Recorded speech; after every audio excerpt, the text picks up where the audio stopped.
गजा में कई मुल्कों से मदद आने का सिलसिला जारी है। मिस्र का 64वां राहत काफिला गजा में दाखिल हो चुका है। बमबारी के बीच इंसानियत का सफर जारी है, लेकिन क्या गजा में लोगों की भूख मिट पा रही है? क्या भेजी जा रही मदद लोगों तक पहुंच पा रही है? मिस्र के अलावा साइप्रस, तुर्की, सऊदी अरब और यूएन ने भी नवंबर का महीना लगते ही मदद के नए काफिले भेजना और तेज कर दिए हैं।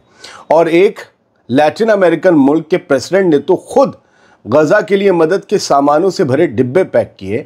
ये प्रेसिडेंट फ़लस्तीन की हिमायत करते आए हैं, लेकिन इन सब के अलावा वो ठिकाना भी पता चल गया है जहां इसराइल ने कई महीनों की मदद छुपा कर रखी है।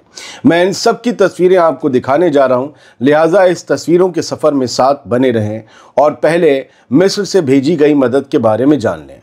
3 नवंबर की रात एहराम ऑनलाइन वेबसाइट ने खबर छापी, जिसके मुताबिक इसराइली हमलों के फिर तेज़ होने और सीज़फायर के डगमगाने के बीच मिस्र ने पीर यानी 3 नवंबर को अपना 64वां राहत काफिला गजा की तरफ रवाना किया। इस 64वें काफिले में 3 लाख से ज़्यादा खाने के पैकेट, 1000 टन आटा, 2000 टन दवाइयाँ, राहत का सामान और 1300 टन ईंधन भेजा गया, यानी भूख, जख्म और अंधेरे तीनों से लड़ने का सामान। यह काफिला इजिप्शियन रेड क्रिसेंट यानी ERC के ज़रिए भेजा गया है, जो ज़ाद अल इज़्ज़ा मिस्र से गजा तक नाम की एक इंसानी मुहिम का हिस्सा है। इस मुहिम की शुरुआत 27 जुलाई को हुई थी। ये थी मिस्र की खबर। तस्वीरें तो मैं अब आपको कहीं और दिखाऊंगा। मैं आपको दरअसल बता देना चाहता हूँ, गजा में जो जुल्म है, जिसकी हिमाकत की वजह से और जिनकी सुस्ती की वजह से वो सब अलग है, लेकिन गजा में चल क्या रहा है, गजा के लोग कैसे चल रहे हैं, वो बताना ज़रूरी है। तो ये उस कड़ी का सिलसिला है। खबरें अगले बुलेटिन में आएंगी।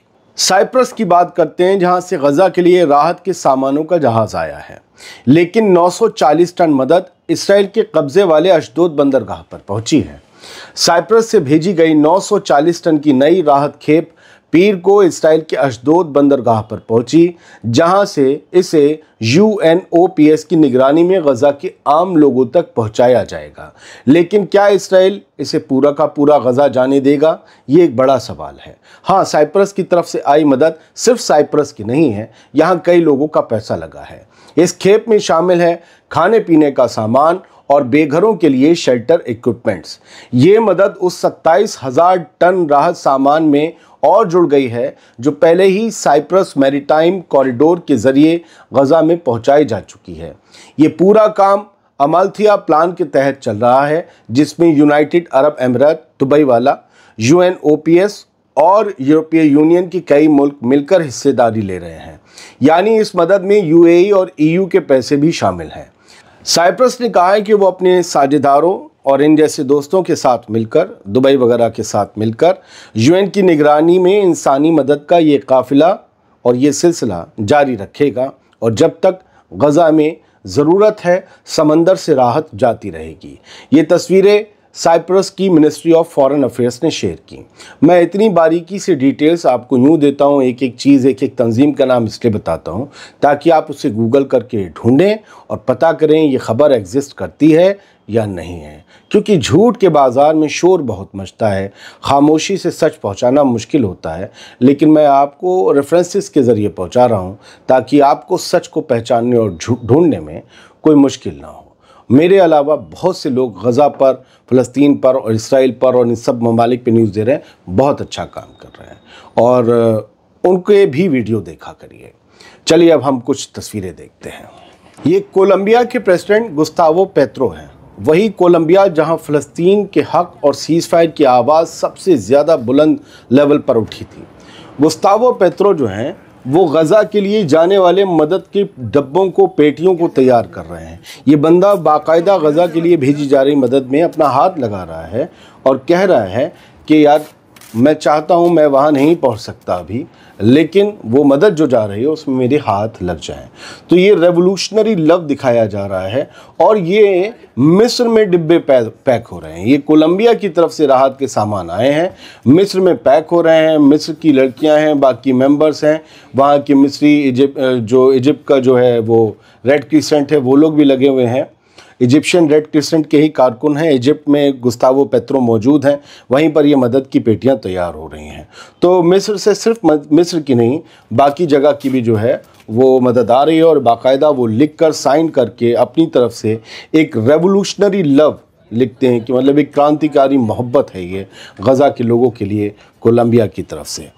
तो यूनाइटेड नेशंस ने भी मदद भेजी है। यूनाइटेड नेशंस ने असल में, और ये 4 नवंबर की शाम 4:30 बजे उन्होंने फ़ोटोज़ शेयर किए हैं, और यूनाइटेड नेशंस ने लिखा है कि हम लोग गज़ा के बच्चों और फैमिलीज़ को बचाने की कोशिश कर रहे हैं, क्योंकि आगे शदीद सर्दी पड़ने वाली है, इसलिए अब ब्लैंकेट बांटने का काम शुरू कर दिया गया है और लोगों को ब्लैंकेट दिए जा रहे हैं। गज़ा का माहौल वैसे ही है जो भारत में इस वक्त दिल्ली का माहौल है। टेम्परेचर में बहुत ज़्यादा फ़र्क नहीं है। वहाँ रातें और सर्द हो जाती हैं क्योंकि सब कुछ समंदर के किनारे है, तो लोग वहाँ पर ठंड से बहुत, और जिनके पास घर नहीं है, सिर्फ टेंट, हम तो कंक्रीट के मकानों में रह रहे हैं, तो हमें पता ही नहीं चल रहा रात में कितनी ठंड हो रही है। जो सड़कों पर हैं, जो खुले आसमान के नीचे हैं, जो खैमों में हैं, उन्हें ठंड का एहसास ज़्यादा हो रहा है। फ़िलहाल कंबल यूएन की तरफ से दिए जा रहे हैं। आगे बढ़ते हैं, सऊदी अरब की बात करते हैं। सऊदी अरब की तरफ से एक और जहाज़ मदद का गज़ा के लिए रवाना हुआ है। ये सऊदी अलवतनी खड़े हुए हैं, ऊपर उनके मदद के डब्बों पर खजूर और तलवार बनी हुई है। जहाज़ों में लदकर उनका सामान हवाई जहाज़ों से ये पहुंचता है मिस्र या जॉर्डन, और वहां से गज़ा के लोगों के लिए तकसीम होता है। और ये रात केएस रिलीफ, जो उनकी फाउंडेशन है, जो ऑर्गेनाइजेशन है, किंगडम ऑफ सऊदी रिलीफ करके आई थिंक, तो उनकी तरफ से मदद भेजी जाती है। हुकूमत इन्हें देती है और ये भेजते हैं। ये रात 9:30 बजे उन्होंने 3 नवंबर में तस्वीर शेयर करते हुए लिखा है कि ये सऊदी की तरफ से भेजी गई गज़ा की मदद का 71वां जहाज़ है जो जा रहा है, और इससे गज़ा के लोगों को राहत मिलेगी। हाँ, ये बहुत शानदार तस्वीर है तुर्की की तरफ से। तुर्की की एक ऑर्गेनाइजेशन है IHH, और ये बहुत बड़ी ऑर्गेनाइजेशन है, और गवर्नमेंट भी इन्हें फ़ंड वगैरह देती है, लोग भी देते हैं। और ये लोग जो हैं अंतालिया जो शहर है, वहाँ से IHH की ये जो है टीम के ज़रिए जो पैसे इकट्ठा करके मदद आई है, उसके ज़रिए गज़ा में 1 लाख रोटियां जो हैं वो बांटी गई हैं। 1 लाख रोटियां।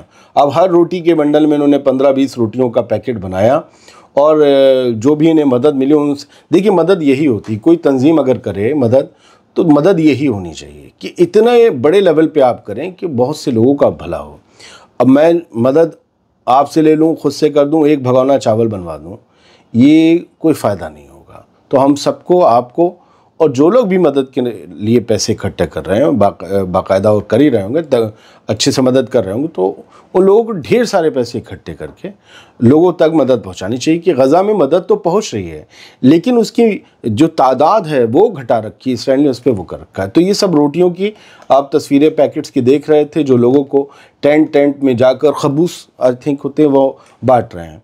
गज़ा के एक जर्नलिस्ट हैं रामी अब्दुल, उन्होंने एक वीडियो शेयर किया है कि भले ही कितनी भी मदद आ रही हो, लेकिन गज़ा के हालात ऐसे हैं। मैं दोनों तरफ की आपको खबर दिखाऊंगा, कुछ ऐसा नहीं है कि जादू हो गया है गज़ा में।